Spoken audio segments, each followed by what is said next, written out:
Suicide is one of the top causes of death in the US. So we have had nearly 46,000 Americans die by suicide in 2020, according to the CDC. Suicide can be preventable, and that starts with knowing what to look for and what to do. If you or someone you know is thinking about suicide, the National Suicide Prevention Hotline, they have shortened the number, which I absolutely love, is 988. It's always open and you can speak to a trained counselor. If someone is threatening to kill themselves, don't leave them alone. Call 911. If you can do it safely, take them to the nearest emergency room. Try to keep that person calm and get help for others. It's beautiful advice. Really is beautiful advice. I really love it. But what happens, Erica, when that is not the case? When it doesn't line up as A, B, and C? A, she's been depressed. B, she tells me she wants to kill herself. C, I go over there and I take her to the emergency room. What happens when it's not that way? It's shocking to me that you're saying that it's the number one cause of death. It's sad. It is so sad that that is our reality right now. But also, um, it's very telling about our times, right? The times that we're living in right now. And we better heed this advice and start paying attention, because it seems as though it used to be like, I don't know, I hope this comes out the way I'm thinking it. Just regular, ordinary people used to kill themselves, right? Just Joe Schmo. But Yeah. now our big, bright, and beautiful shining stars, and not that they're any better than Joe Schmo, but they're killing themselves. So from the outside looking in, they have looks, they have talent, they have money, they have, the most beautiful partners in their lives.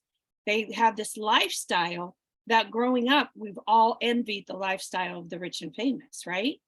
So you're thinking, I'm sorry, you're thinking, well, what could they be going through? They have all this money, they have all these resources, they have they have all the things. But clearly they don't, because it's as recent as last week, Twitch, Ellen's producer on her show, famous DJ, beautiful dancer, unalived himself. Anthony Bourdain, Kate Spade, a famous designer, Robin Williams, just trying to think who else. Those are like the top ones in my brain right now, but our most beautiful, the best of the best, as we think, that's what we're trained. The stars have it all, but they don't. There's something hurting them and they're not talking about it. Right. And I want to go back to the Joe Schmo. The reason it seems like Joe Schmo is because back in the day, we never talked about it. They were considered weak, and we didn't talk about suicide. So because he was considered weak, or we didn't talk about it, oh, what was wrong with them?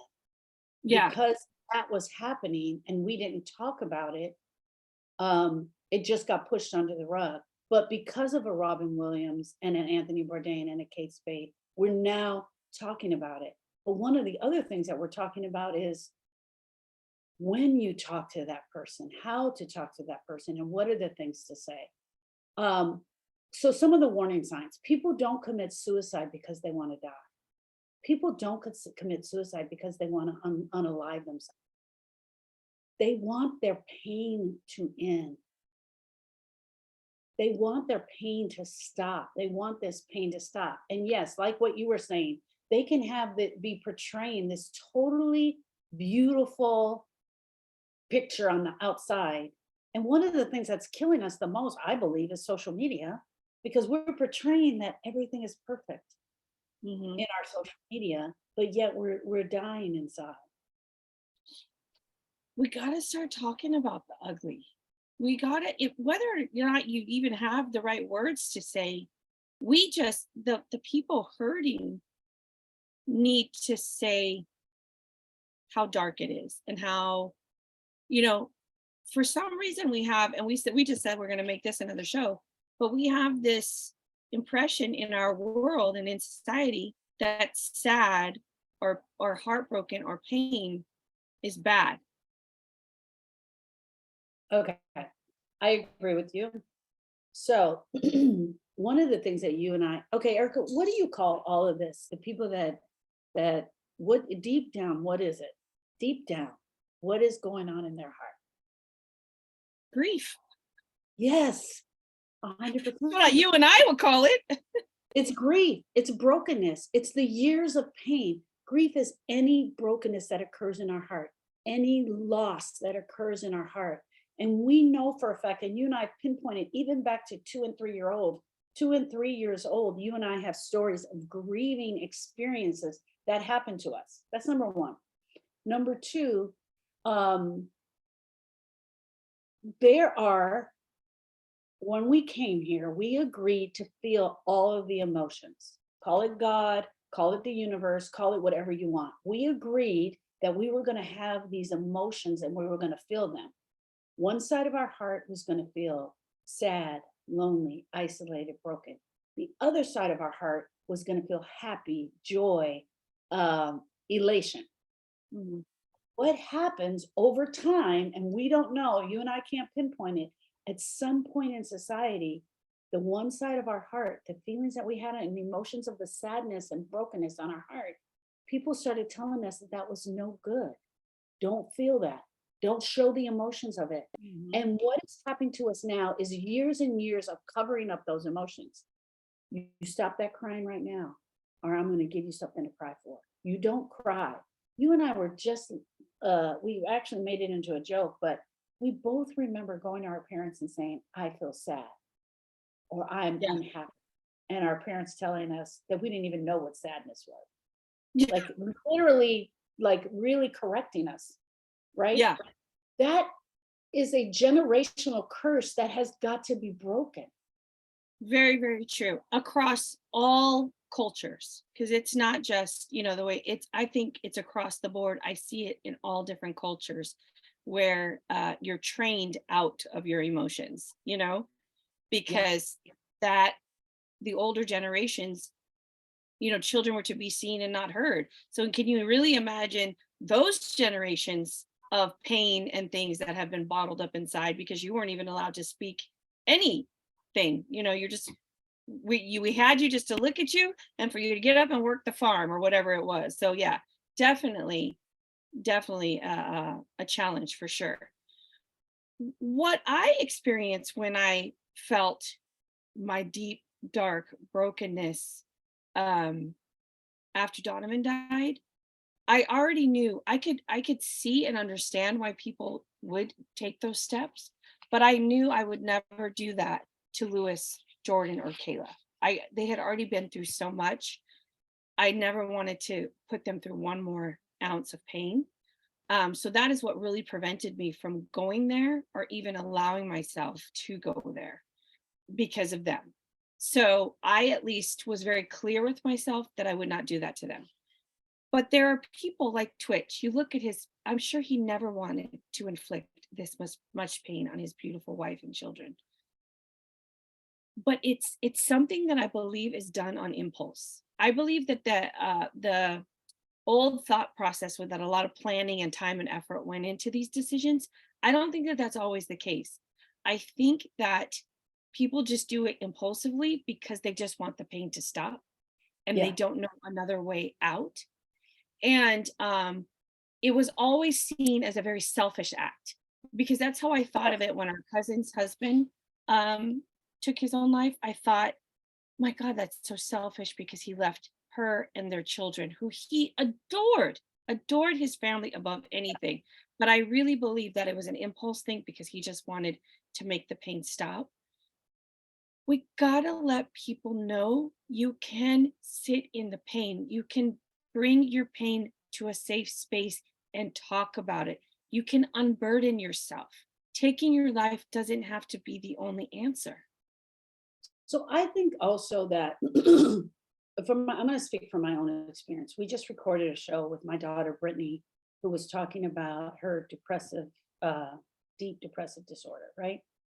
And as I was listening to her and she's sharing all of these things, of course I come in as the mother, right?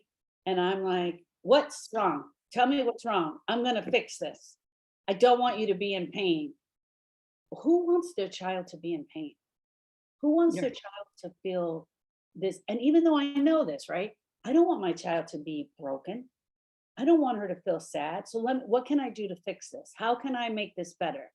Was my response all along as the young kid. Like I didn't tell her you don't know sad, but I didn't teach her sad. I didn't Mhm. teach her that it's okay to be sad. I didn't teach her that in some days you're going to feel sad. And so here she becomes this young adult, has two major grieving experiences in her life. And to be honest, I didn't know how to fix it. I honestly didn't know how to fix it, how to make it better. But the number one thing that I know now, that I made a mistake. I wish I would have created a safe place for her to talk. And I don't know that I could have been her person. I don't know that Yeah. I ever could have been her person. I think more so I needed to be, just like the song says, the wind beneath her wings. And that's what I feel that I did. And I hope that that's what I did. But sometimes when you're saying the ugly to someone really close to you, like your mom or your dad, they try to fix you instead of just being and be without judgment. And if I ever did that, Brittany, I truly apologize to you for that. Yeah, I Some don't people, think I I'm sorry, I was go. going to read this, focusing on death. Some people talk openly about wanting to die or committing suicide, or they dwell on the topic of death. So it seems like when that person is doing that, it's open and we can read, well, oh yeah, she's talking about it all the time. She's focused on it. But they're the other people who don't talk about it.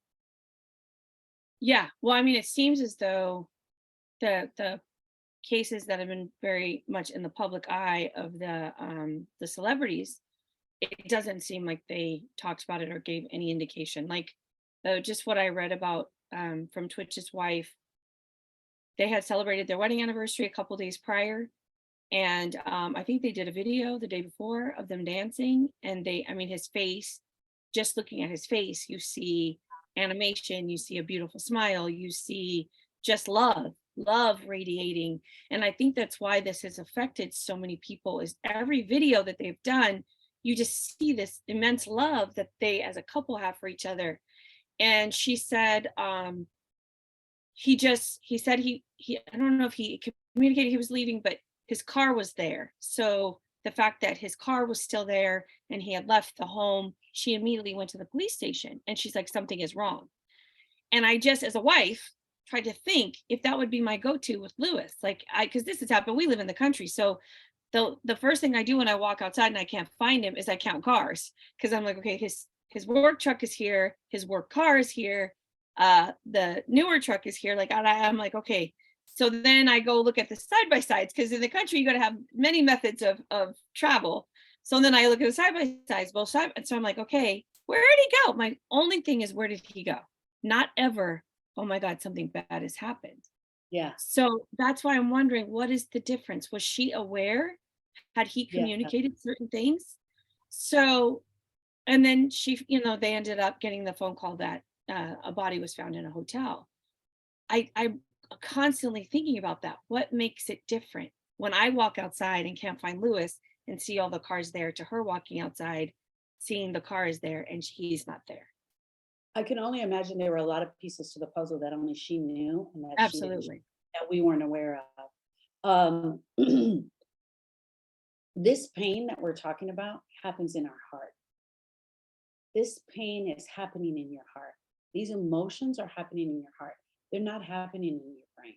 And when I was talking about the heart earlier being a 50-50, it's we are feeling our emotions daily and they change minute by minute, 50% positive, 50% negative. But what happens with a lot of us is our heart is feeling the negative, but our brain and our body is showing the positive. Yeah. And what happens when someone says to you, I don't want to be here anymore?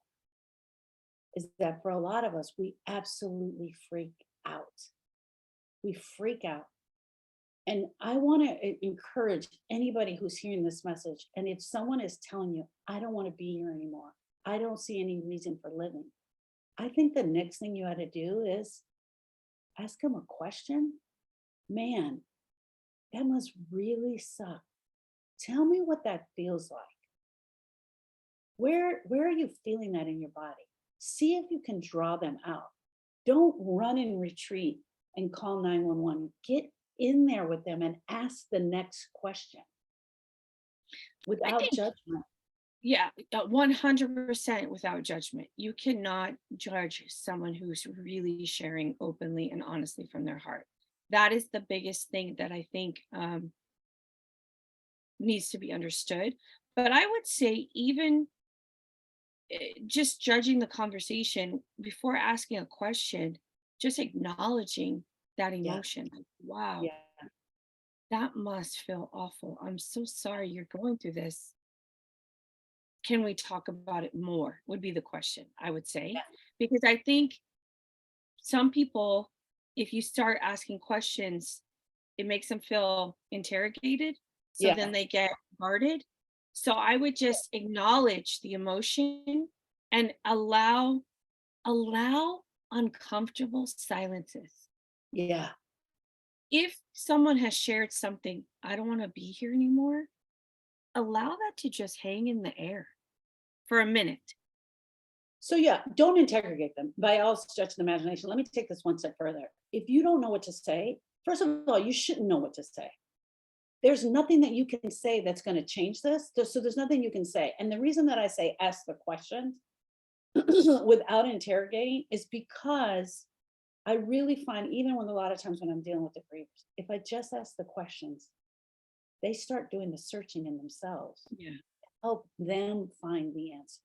Why are we asking the question? The question is to help them find the answer. How will they find the answer? By saying the ugly out loud.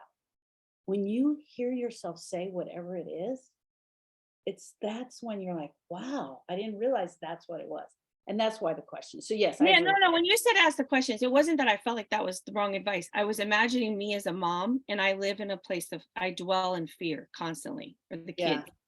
So I could see myself coming off more as an interrogation. So I think that was advice was more for parents. If your child is coming to you as their safe space, don't interrogate because you're scared that they've brought this, very profound sadness to you, and the thoughts of, I don't want to be here anymore. I could see myself sounding more of an interrogation because I'm scared. I would be so scared that they would actually harm themselves and not be in my life anymore, that I wouldn't want them to do it. So that fear. So that's the part where I was saying I was imagining me. So that's where that came from, because I just live in a place of fear, especially with my children, prior to getting this grief work, because I feel like I'm a different person now that we have this work. And that was also when we first started, I was so scared of someone saying that to me because I was scared to say the wrong thing. And that's the Yeah. other thing. Don't be scared to say the wrong thing. As long as you're listening, actively listening. You don't have to, jump in with your advice. Just sit. We say be a heart with ears. You don't have to jump in and have commentary. Let them talk until there is a pause, until there's no more conversation, and you know for a fact that they're done sharing, then come in. And the other thing is, like, if they go to the ugly cry, and what we call the ugly cry, snot running down your nose, they're just bawling. Do not touch them. Don't touch them. Because what we want to do is this. Oh, oh, you're okay. And what you're telling them by rubbing them, by patting their back, by burping them, you're saying, okay, they're there. I can't take this right now. This is too much. You need to stop. It's better if you don't touch them while they're showing the emotion and just let them be there. If they feel safe enough to go there with you. Don't offer Kleenex. Kleenex does the same thing as doing the patting and the rubbing. It's like, okay, here's Kleenex, time to stop. Just let it be. We, being there and being their person, have to be as comfortable as them breaking down as they have to be allowing us to be in on their breakdown. Yeah. Yeah. That is, And if you are sitting in the presence of someone who is doing that, they consider you a safe space. So here's try to, here's a deal. I'm sorry, Erica. No, Here's the it's gentleman okay. why I think we really want to do this show is that we got to stop talking about suicide is, and I didn't say it was number one. Suicide is one of the top causes of death. We Oh, got to stop talking about that part, and we have to start talking about how to help someone who's in a crisis, how to go there, how to be okay with it, how to let the person say that they feel sad and be okay with it, and not wanting to fix them. A lot of times you and I get grievers that call us. My mom is really feeling depressed. Her son died 2 years ago and she's stuck in a depression. The reason the person is calling us is because they want you and I to fix her. mhm, There's no fix for sadness. The only fix for it is to go through it all the way mhm. through, full circle. Yeah, Let and that emotion be there and feel it. I would say comfort and understanding is what's needed. Comfort by the presence of you being there and letting them share and you giving them compassion and understanding. Um, I forgot one of my other points, but we need to, oh, this is it. The listener needs to take their emotions out of it. It's not about Yeah, us. So when yeah, they say, so like me being scared of someone saying that in the beginning when we first got this training, that was a me thing. I was making it about me. I need to yeah, just be and show up and just listen and give them the space and the opportunity to unburden themselves with the emotion. And my second point was that Brittany shared the reason people take their own lives is they feel that they are a burden. yeah, And that was mind blowing to me because I was yeah, thinking the pain is so heavy, they just can't stand it one more day. But they feel like they are a burden to their partners because of their whatever their affliction is, whether it's substance abuse, depression, whatever it is. That is very profound. Like, I think if we need to start communicating to our people who are struggling, my life would not be the same without you. I need you yeah, here in whatever form, however you show up, sad, mad, glad, indifferent. I just need you in my life.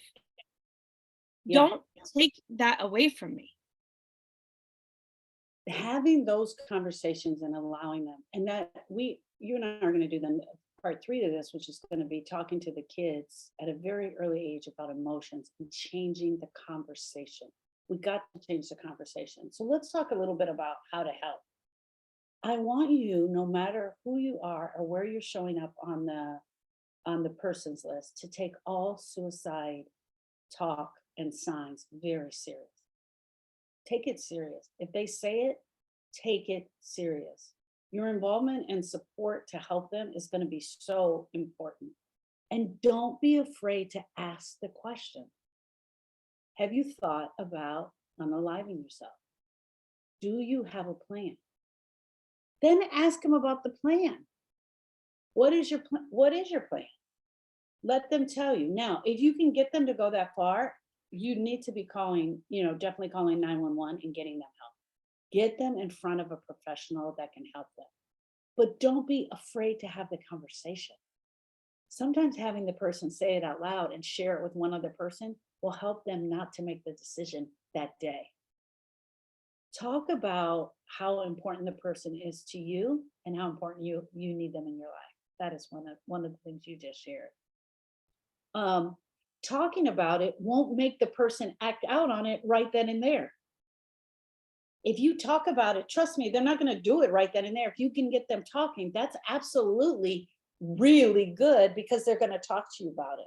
It might actually help to ease the feeling of the suicide um, ideation or the suicidal feelings if they can talk about it. It's because most of us can't talk about it or we don't have a safe place that we see a lot of people that have attempted unaliving themselves will tell us, I had nowhere to go.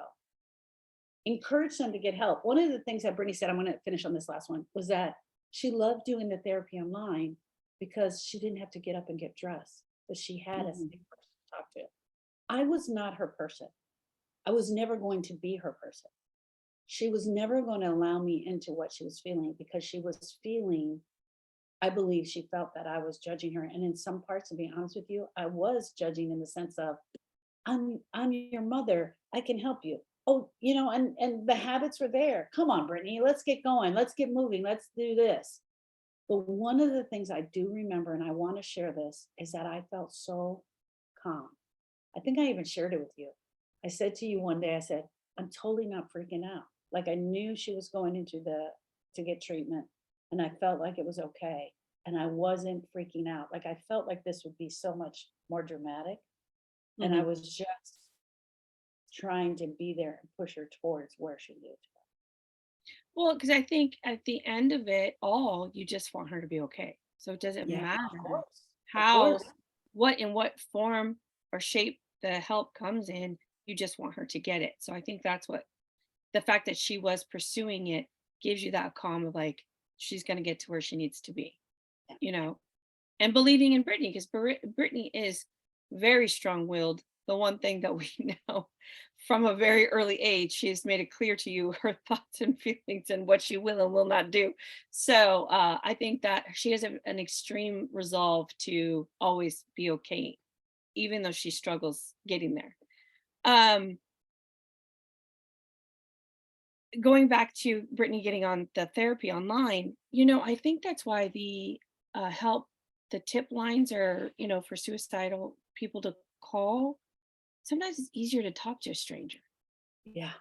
It's easy to tell. And that's what social media does for some people. They are sharing their ugly truths. And on the outside looking in, we kind of look at them and we do judge them like, oh my God, why are you putting your personal business?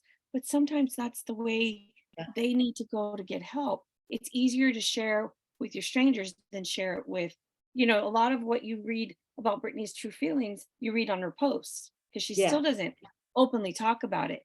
So that's why I love that they have these call centers.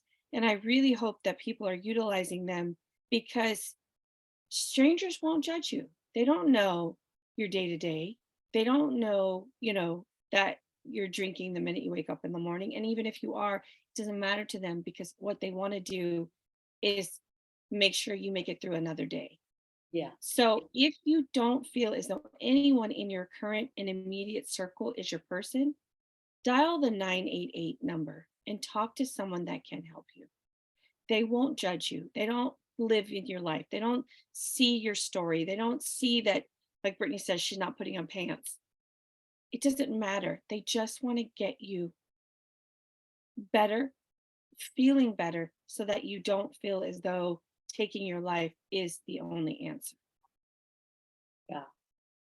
This world will always be so much better with Brittany in it than Oh, yeah. With Brittany not.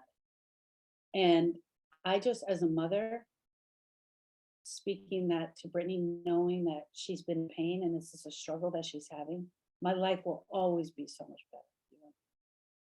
Yeah. Oh, yeah. I, my heart, like I was crying when the news came out about Twitch. And Lewis looks at me always very weird. And I said, I know I don't know him or his family, but my heart is so broken for them. My Yeah. tears are for always for the people left behind because that I can relate to. Yeah. And it is such a miserable space to live Yeah. in. So immediately my heart breaks for them. And if you are listening and you have thought about taking your life, if you can think about how broken your people will be, the ones that are left behind, hopefully that'll inspire you to at least make a phone call, Yeah. talk to someone. Also, just adding to that, Eric and I are great listeners, and we pick up the phone all the time. Reach out to us, send us an email, reach out to us, call us. Our phone number is everywhere. I'll put it in the show notes here.